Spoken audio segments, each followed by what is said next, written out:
Keragaman Sobat Otan bukan cuma tersebar di hutan saja, tapi di sekitar pantai keragaman Sobat Otan gak kalah banyaknya loh.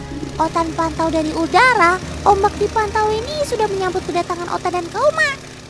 Ada Sobat Otan bertebaran yang sudah menyambut, ada juga yang bersembunyi di karang, dan tak lupa yang ada di dasar laut. Penasaran bagaimana perjalanan Otan dan Kauma hari ini? Kita mulai perjalanannya.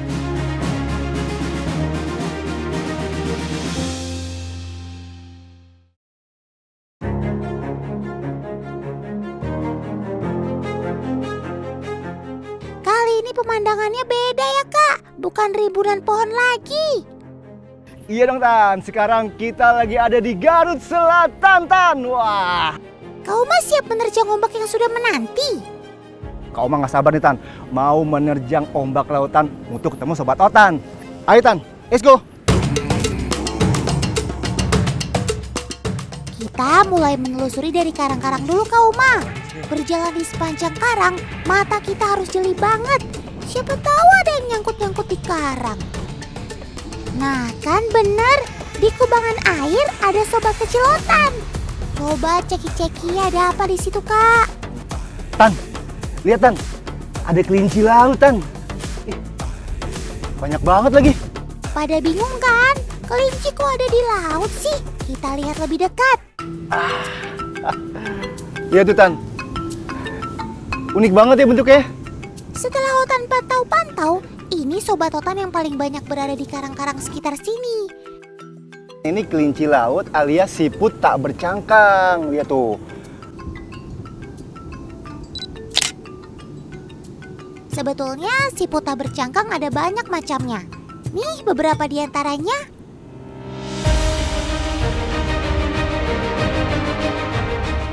Siput laut punya nama lain nudibreng teman. Mereka ada 3000 jenis lebih loh. Dan lihat deh bentuk dan warnanya. Cuantek banget kan? Aduh, kamu tuh siput apa Pokemon ya? Dinamakan siput karena mereka lambat bergerak dan bertubuh lunak.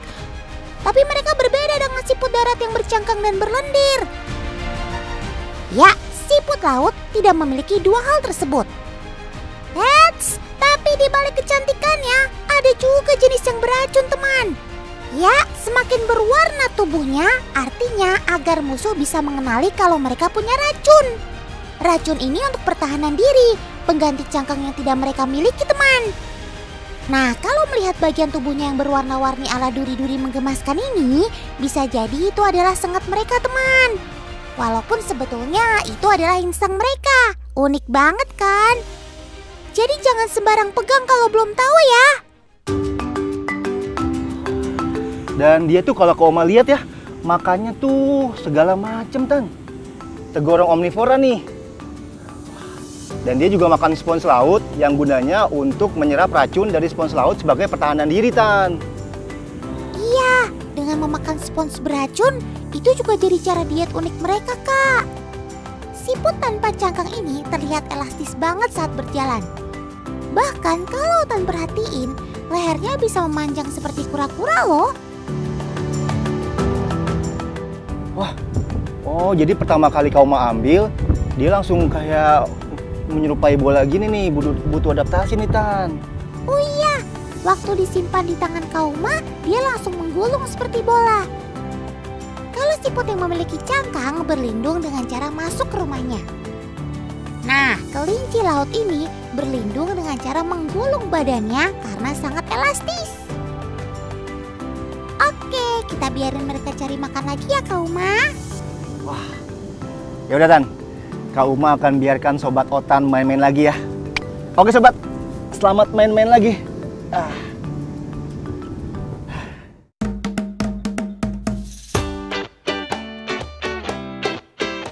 Oke teman, kita lanjutkan petualangan kita. Sekarang kita punya misi baru nih. Otan dan Kauma mau ketemu Sobat Otan yang bersarang masuk ke dalam laut. Pak, sini Pak. Mau cari lobster ya Pak ya? Saya ikut ya Pak ya? Nelayan sekitar pantai ini sudah terbiasa mencari lobster dengan alat seadanya. hanya mengandalkan ban dan piring sebagai dayung. Coba kita lihat, apakah Kak Uma mampu menerjang derasnya ombak pantai Garut Selatan? Ayo, semangat Kak Uma! Kerahkan semua tenaga! Wah, ini Kak Uma lagi menerjang ombak untuk mencari lobster. Wah, Oma nggak sabar banget nih. Ayo Kang, kita jalan Kang. Ayo. Tunggu dulu Kak Uma, jangan tinggalin Otan. Otan juga kan mau ikut.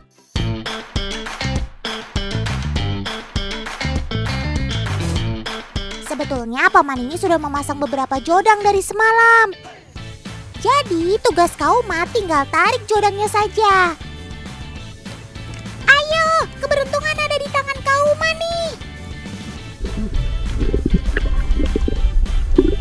Wih, lumayan nih nyangkut 1 ekor.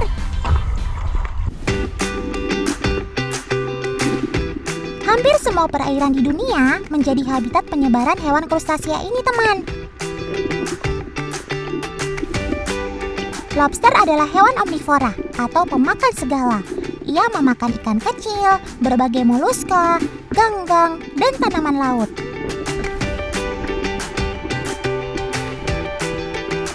Saat ia mencari makanan, ia akan berjalan di dasar laut menggunakan kakinya. Sobat Otan yang aneh, buat apa coba dia capek-capek jalan? Kan tinggal berenang saja. Kenapa ia jalan? Karena lobster adalah perenang yang buruk, walaupun memiliki kaki renang. Pasti dari kecil belum pernah les berenang nih. Ada lobster batik dengan warna merahnya, warna hijau tua lobster bambu,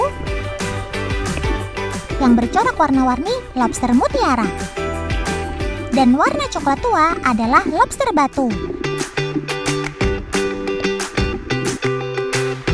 Lobster adalah hewan yang tidak bertulang. Untuk melindungi tubuhnya, lobster memiliki rangka luar yang disebut karapas. Karapas atau cangkang si lobster yang terbuat dari zat tanduk ini berfungsi untuk melindungi organ-organ dalam seperti insang, alat pencernaan, dan alat reproduksi.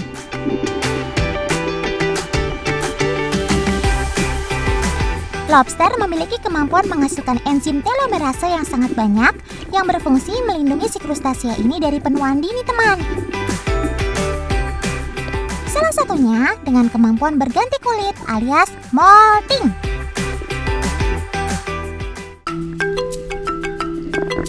Pecinta seafood pasti berlomba-lomba memilih lobster berukuran besar untuk dimakan.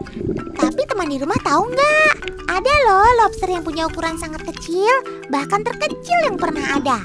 Coba teman perhatikan Sobat Otan yang satu ini. Jangan kira dia ulat bulu ya.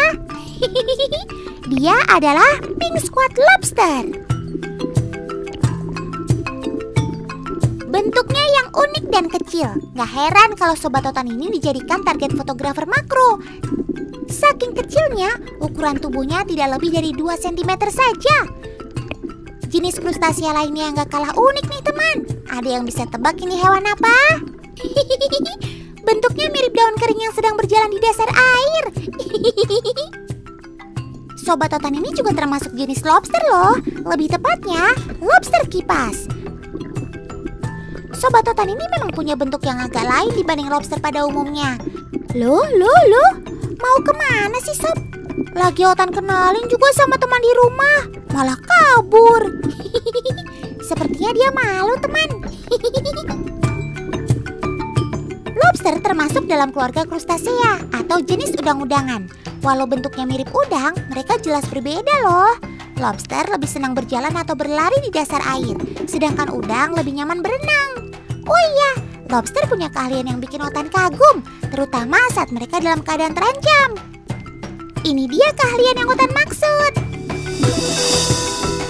Gerakan ini biasa juga disebut caridoid escape reaction. Gerakan ini dilakukan dengan cara menekuk ekor lalu menghempaskannya sangat kencang. Kermaks! Wih, Tan, lihat Tan, Kak Uma panen lobster nih. Banyak banget nih Tan. Ayo, lobster jenis apa itu Kak Uma?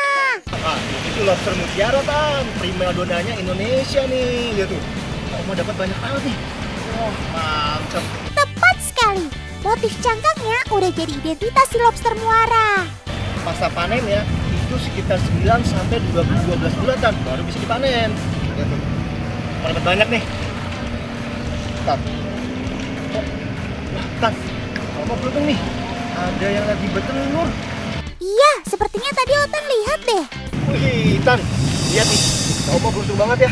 Dapat lobster betina lagi bertelur, Tan. Nih, mau kasih lihat ya. Kalau dilihat, telur lobster itu kecil-kecil banget. Biarpun kecil, tapi ibu lobster sekali membawa telurnya ada ribuan loh. Jadi, ini sudah berat banget bagi si ibu lobster. Ketika di air, ibu lobster akan selalu membawa telur-telurnya kemanapun dia pergi. Karena telur lobster menempel di perut bagian luar, ini sangat riskan dengan ancaman predator. Makanya seprotektif itu ibu lobster melindungi telur-telurnya. Tan, tapi lihat deh, lobsternya Kak Oma nih. Tanduknya patah, Tan. Yap, ini sering terjadi di beberapa lobster. Kemungkinan waktu di dasar, dia terhantam karang, Kak. Iya nih, dia kena karang, Tan. Tapi lihat, tanduk satunya. Panjang juga ya, Tan ya? Yap, sobat Otan ini memiliki 2 pasang antena. Ada yang kecil dengan ujung bercabang seperti kumis, dan antena kedua yang keras dan panjang. Nah, ini pangkalnya besar dan kokoh, lalu ditutupi duri-duri tajam. Antena lobster berfungsi untuk mendeteksi keberadaan sumber makanan. Ketika ada pakan, antena lobster akan meraba makanannya dan langsung menangkapnya. Antena dan kumis pada lobster merupakan bagian tubuh yang penting. Karena penglihatan lobster kurang baik, maka antena digunakan untuk berkomunikasi dengan sesama lobster, mencari makan, dan mengetahui keberadaan pemangsa. Kalau ada pemangsa, antena mereka akan jadi senjata. Selain karena tajam, mereka juga menggesekkan antena mereka untuk menghasilkan bunyi. Bunyi yang dihasilkan gesekan itu akan mengganggu dan menakuti pemangsanya. Mana Kang? Sini aja. Ya. Oke. Oh ya Kang, ini lobsternya hasil panen kita nih. Oh, sip, ini Kang. Kang, makasih ya udah diizinin ikut panen lobster bareng Kang ya. Oke, kalau gitu saya lanjut Kang ya. Yuk, hati-hati Kang. Kau Ma, Otan mau pergi dulu sebentar ya. Sepertinya Otan mendengar ada keriuhan nih dari tengah laut.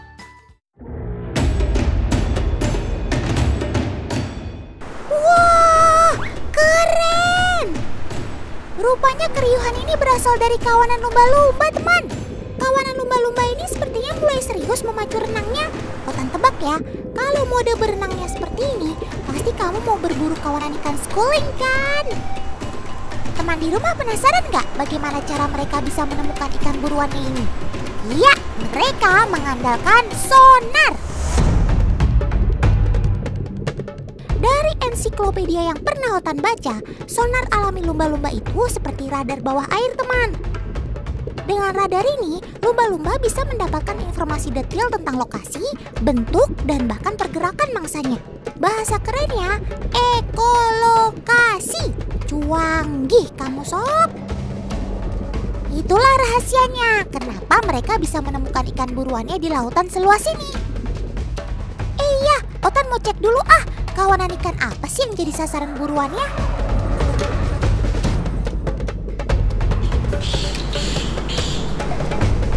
Wah, banyak bener ya ikannya. Sekilas dari jauh, mereka terlihat seperti tornado di dalam laut. Ini dia yang namanya schoolfish, alias ikan gerombol, teman. Kebetulan, yang sekarang lagi bergerombol ini adalah ikan sarden. Mereka memang selalu berenang sebagai KB, alias kelompok buah SAR. Maklum saja, seekor induk sarden mampu bertelur 10.000 hingga 40.000 telur dalam satu musim. Dalam rantai makanan, puluhan ribu kawanan ikan sarden ini adalah sumber makanan banyak hewan pemangsa di laut, teman. Meski jumlah mereka akan berkurang banyak, namun yang kuat dan pintar mengelabui pemangsalah yang nantinya akan bertahan hidup dan tumbuh dewasa. Inilah yang dinamakan seleksi alam. Lumba-lumba sejatinya adalah mamalia yang cerdas luar biasa. Eits, muka boleh imut, Tapi kalau waktunya berburu, lumba-lumba adalah pemburu ulung. Coba Om Editor, kasih lihat gambar udaranya. Itu, lihat deh. Mereka mampu loh bekerja sama dan membuat strategi. Tuh kan, ada yang tugasnya mengepung, ada juga yang tugasnya menggiring. Tujuannya untuk memecah koloni schooling si ikan sarden menjadi kelompok lebih kecil. Kalau sudah terkepung, langsung deh disambar. Keren!